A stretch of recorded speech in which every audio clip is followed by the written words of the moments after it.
কি রে, তুই যে বললি মা এই পারে অপেক্ষা করছে, কোথায় সে? কোথায় তার বাড়ি? স্বয়ং মা যখন লোকনাথকে স্বপ্ন দেখিয়েছেন তখন তাদের ভুল হতে পারে না। এখানেই আশেপাশে কোথাও মায়ের বাড়ি। চল এগিয়ে দেখি। আর হাঁটতে পারছি না, চারিদিকে যে অন্ধকার ঘুটঘুট করছে। এখানে যদি কেউ থাকতো তাহলে তো আলো জ্বলতো। আর একটু কষ্ট করে চলবে নি। আমার মনে হচ্ছে আমরা যাকে খুঁজছি তাকে আমরা এখানেই পাবো।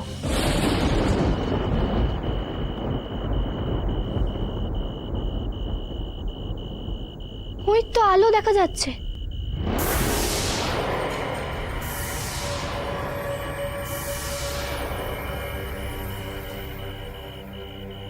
ওই দেখবিনি, বলতে না বলতে আলো দেখতে পেলাম। নিশ্চয়ই ওখানে কেউ থাকবে যে আমাদের মায়ের সন্ধান দেবে। চল ওখানে যাওয়া যাক।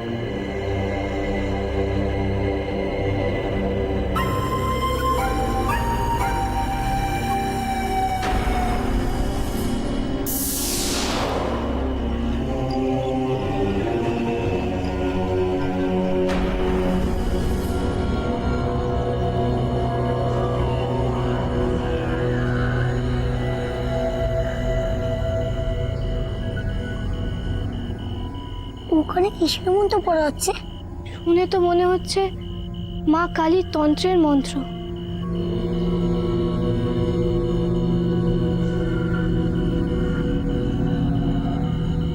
তুই ঠিকই বলেছিলি ভাই, আমরা মনে হয় একেবারে জায়গা মতোই এসে পড়েছি। চলো ওখানে যাওয়া যাক।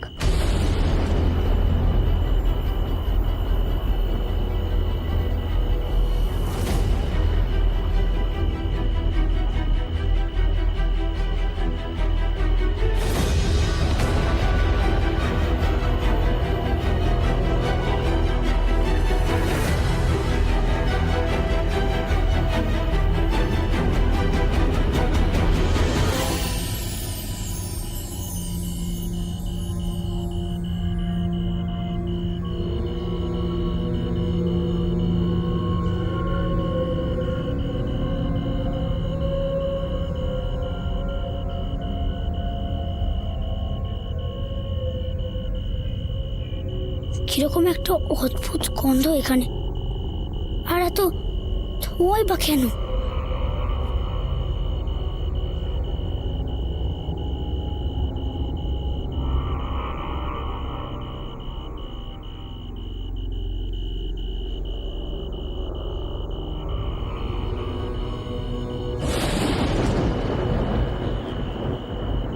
ওখানে ওখানে তো একটা মন্দির দেখছি। ওই পায়ের থেকে যে আলো ঠিকরে বেরোচ্ছিল, তেমন আলোই তো এই বাড়ির গা থেকেও বেরিয়ে আসছে। তবে কি ওই পা এখানেই আছে?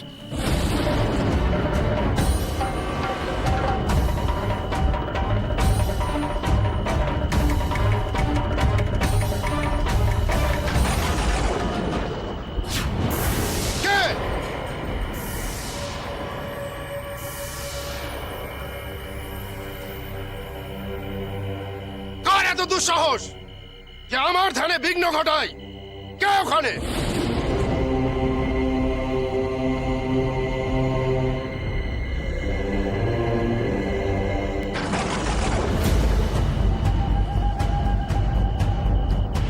এ কি রক্ত?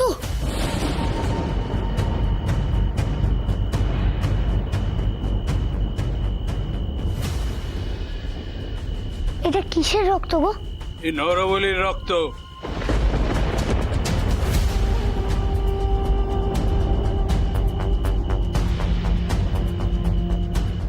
এতদিন যে পূর্ণভূমিতে আসার জন্য আমি ছটফট করছিলাম, সেই পূর্ণভূমির মাটি রক্তে ভেজা।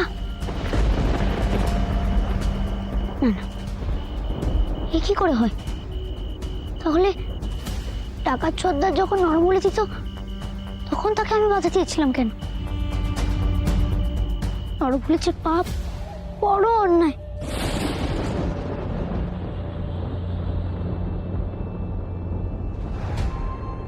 এরাও তো একই ভুল করছে। মা কি সত্যি তার সন্তানের প্রাণ চাইতে পারে? এখানে নরবলি হয়, আর সেই বলির রক্তে আমার হাত ভিজে গেল। ঠিক নয় গো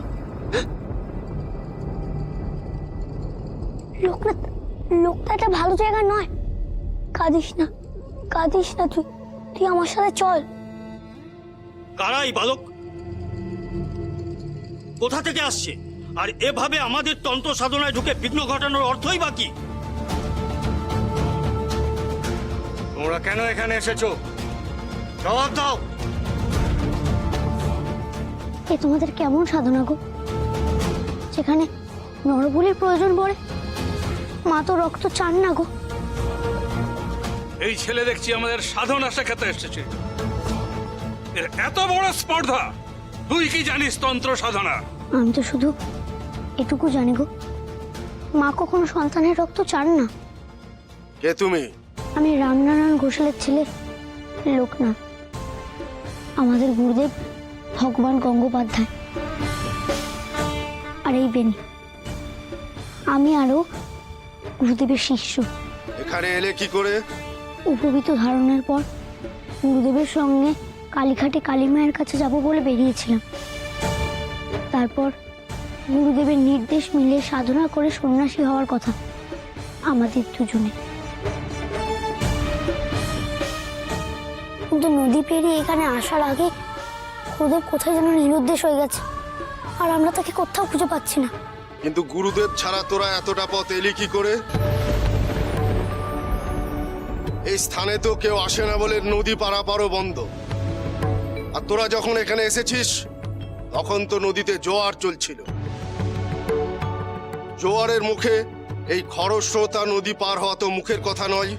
জানি, কিন্তু স্বয়ং মা কালী আমার স্বপ্ন দিয়ে এখানে আসার নির্দেশ দিয়েছিলেন।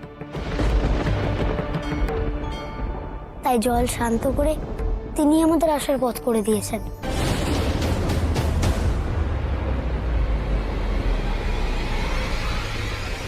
মিথ্যা কথা, মিথ্যা বলছে এই বালক। আমরা মা কালীকে পাওয়ার জন্য দিনের পর দিন সাধনা করে চলেছি, আর এ কিনা বিনা সাধনায় মায়ের দেখা পেয়ে গেল। এক্ষুনি এদের শাস্তি দেওয়া উচিত। এর মধ্যে কিছু একটা আছে। এতকাল মনুষ্য লোকে থেকে মনুষ্যের মুখের পেশি কুঞ্চনে কি সামান্য স্বরের ওঠা পড়ায় আমি বুঝি কে মিথ্যা বলছে আর কে সত্যি। এ বালক কখনোই মিথ্যা বলতে পারে না।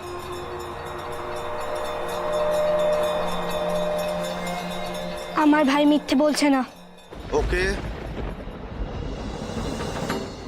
আমার দিদি কালী মায়ের সেবা করতে এসেছে। এ কেন এসেছে এখানে? এই স্থানে তো কোনো নারীর প্রবেশ অধিকার নেই। এই স্থান তো কালী মায়ের স্থান, মাও তো নারী। তাহলে মায়ের কাছে নারীরা আসতে পারবে না কেন? না, পারবে না, এটাই নিয়ম। এখনই এই নারীকে স্থান ত্যাগ করতে হবে, না হলে ওকে আমরা শাস্তি দেব। আর সেই শাস্তি হলো মৃত্যু। করেল দিদিকে হত্যা করার আগে আমাকে হত্যা করতে হবে তোমাদের। সরে যা বালক, নইলে তোর মৃত্যু অনিবার্য। আহ, শান্ত হও তোমরা। তোমরা দুই বালক সন্ন্যাসী এই স্থানে প্রবেশের অনুমতি পাবে, কিন্তু এই মেয়ে যে কিনা সাধিকা ভৈরবীও নয়, তার এই স্থানে কোনো মতেই প্রবেশের অধিকার নেই। কিন্তু আমাদের কথা যদি না মানতে চাও তাহলে এক্ষুনি এই স্থান থেকে ফিরে চলে যাও। এক যাত্রায় পৃথক ফল কি করে হবে গো? আমরা যে তিনজনে এসেছি মায়ের কাছে, আমাদের যেতে দাও না গো মায়ের কাছে। তোমাদের এখানে প্রবেশ নিষিদ্ধ হলো। এরপরেও যদি তোমরা প্রবেশের চেষ্টা করো তবে তোমাদের মৃত্যুদণ্ড দেওয়া হবে। না ভাই, আমার জন্য তোদেরকে শাস্তি পেতে হবে না। আমি চলে যাচ্ছি এখান থেকে, এক্ষুনি চলে যাচ্ছি। না দিদি, যেও না। কই দিদি, দাঁড়াও।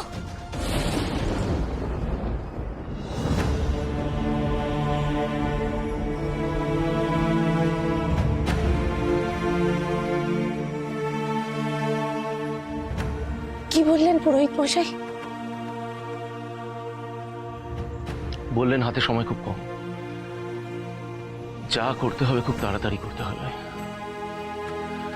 কালকেই একমাত্র বিয়ে শুভ দিন আছে, এরপর চৈত্র মাস, মল মাস, বিয়ে হয় না। তাই যা করতে হবে খুব শীঘ্র করতে হবে। এ কি বলছেন আপনি? একদিনের মধ্যে বিয়ের আয়োজন করা কি করে সম্ভব? ঘরবাড়ি গোছানো, লোকজন নিমন্ত্রণ, বিয়ের কেনাকাটা। আমার বিয়েতে কোনো ঘটা হবে না বৌঠান। কেন? ঠাকুরপো, তোমার ইচ্ছেতেই তো এই বিয়ে হচ্ছে। রাঘব, কি হয়েছে? কি তুমি এই বিয়েতে খুশি নও? তুমিও কি খুশি দাদা আমার এই বিয়েতে? তুমি খুশি হলেই আমরা সবাই খুশি। জীবনটা তোমার। কিন্তু দাদা তুমি খুশি না হলে এ কি করছো? আমি কি করে খুশি হব দাদা? রাঘব, সুখে সংসার করো। তুমি সংসার না করলে, এই জমিদারি না সামলালে আমি আমার কাজ সম্পন্ন করবো কি করে?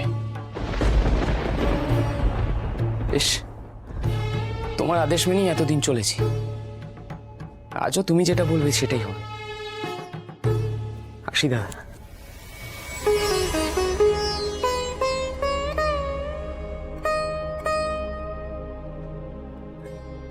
নায়েব মশাইকে বলছি রাঘবের শ্বশুর বাড়িতে গিয়ে খবর দিতে। কাল সন্ধে বিয়ের লগ্ন, যেমন করে হোক কালকের মধ্যেই বিয়েটা দিতে হবে। আমার হাতে একেবারে সময় নেই হেম। সময় নেই কেন? আপনি কি বিয়ের পরেই চলে যাবেন? সীতা যেমন বনবাসে রামকে অনুসরণ করেছিল, তেমনি আমি আপনার সঙ্গে যেতে চাই। আমাকে সঙ্গে নিন, নাহলে কিন্তু আমি আমার প্রাণ ত্যাগ করব। এ কি বলছো কি তুমি? তখন যে আমি অত করে বোঝালাম তোমায়, এই সংসারের দায়িত্ব তোমায় নিতে হবে, রাঘবের বউকে এই বাড়ির যোগ্য করে তুলতে হবে। সে বড় ঘরের মেয়ে, ঠিক পারবে এই বাড়ির সাথে নিজেকে মানিয়ে নিতে। কিন্তু বিশ্বাস করুন, আমার যে আপনি ছাড়া আর কেউ নেই, একটা সন্তানও নেই যে তার টানে এই সংসারে পড়ে থাকবো। দয়া করে আপনি আমাকে সঙ্গে নিন, না হলে কিন্তু আমি মরবো। এসব কি বলছো কি? এসব কথা মুখেও আনবে না। ভাইয়ের সংসার হচ্ছে, আর আপনি আপনি আমার সংসার ভেঙে দিয়ে চলে যাচ্ছেন। এ কেমন বিচার আপনার? কেন আমাকে এমন শাস্তি দিচ্ছেন আপনি? অগ্নি সাক্ষী করে বিয়ে করেছিলেন আমাকে সারা জীবন একসাথে থাকবেন বলে, আর এখন মাঝপথে আমায় ছেড়ে আপনি চলে যাচ্ছেন, দায়িত্ব ঘাট থেকে নামাতে চাইছেন। আপনি বলে দিন, সে দায়িত্ব এখন কে নেবে? কে নেবে আপনি বলে দিন।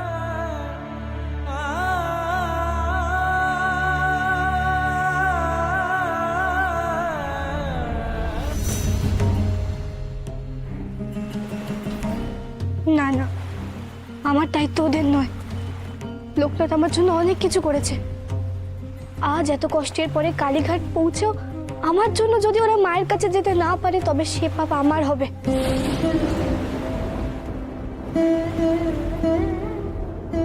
আমার স্বামী আমাকে ফিরিয়ে দিয়েছে, বাপের ঘরেও ঠাঁই নেই। তাহলে কি করব আমি এখন? কোথায় যাব? আমি তো ভেবেছিলাম মায়ের পায়ের তলাতেই আশ্রয় পাবো। সবাই ফিরিয়ে দিল, মা আমাকে কখনো ফেরাবেন না। কিন্তু এখানেও যে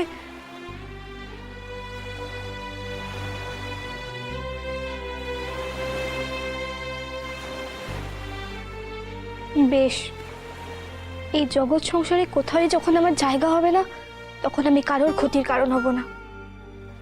এই জীবনটাই আর রাখবো না। আদি গঙ্গার এই জলেই আমি নিজের প্রাণ বিসর্জন দেব। করাল দিদি, করাল দিদি তুমি কোথায়? করাল দিদি, সাড়া দাও! করাল দিদি! না না, ওদের ডাকে আমি আর সাড়া দেব না। নিজের মনকে আর দুর্বল করব না।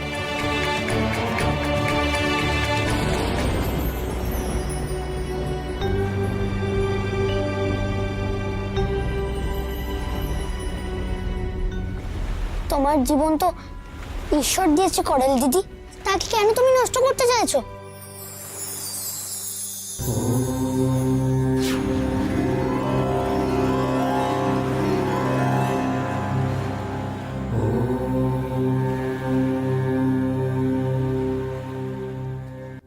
মৃত্যুর দিকে যেও না তুমি, আমি তোমার জীবনের দিকে যাচ্ছি।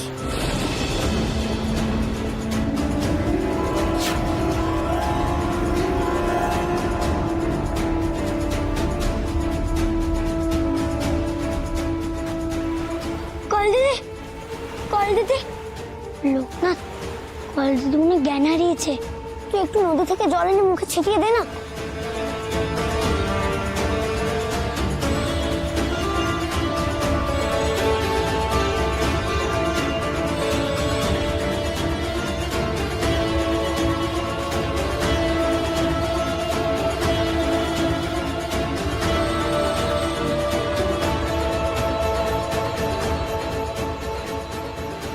মাগো, তোমার পায়ে করাল দিদি ঠাঁই নিতে এসেছে। তুমি কি তাকে তোমার পায়ে ঠাঁই দেবে না? তাহলে আমরা তাকে কি করে বাঁচাবো?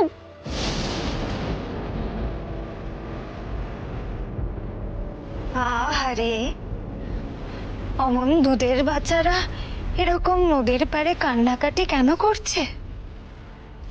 কে হয়েছে বাবা? ও বুড়িমা, দেখো না, আমাদের দিদি জ্ঞান হারিয়েছে।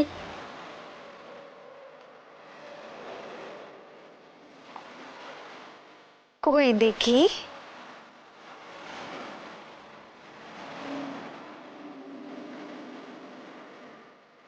ওঠ রে মেয়ে, আর অমন ভাবে শুয়ে থাকিস না বাবা।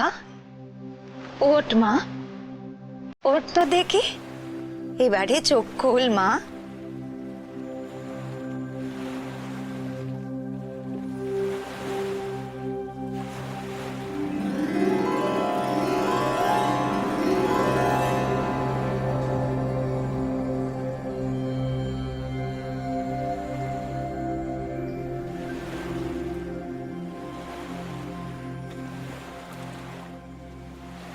আমি শুয়েছিলাম কেন?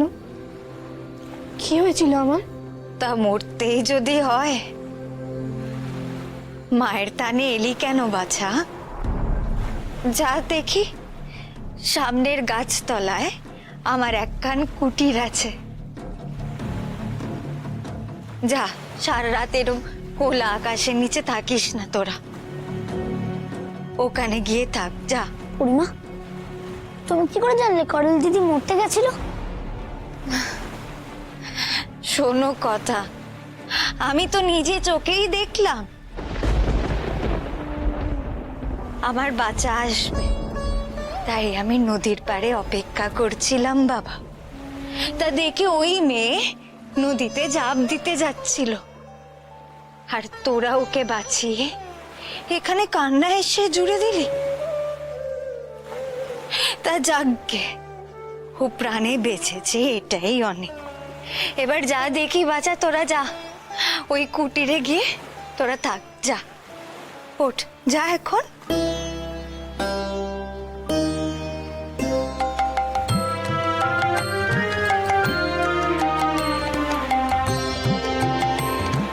কতই রঙ্গ জানিস তারা, হয়ে বাপের যোগ্য সম্বাদে পাগল পারা ধরেছিলি বিদ্যারূপা দশধারা। দেখে মহাদেব হলো ভয়ে বিহ্বলা,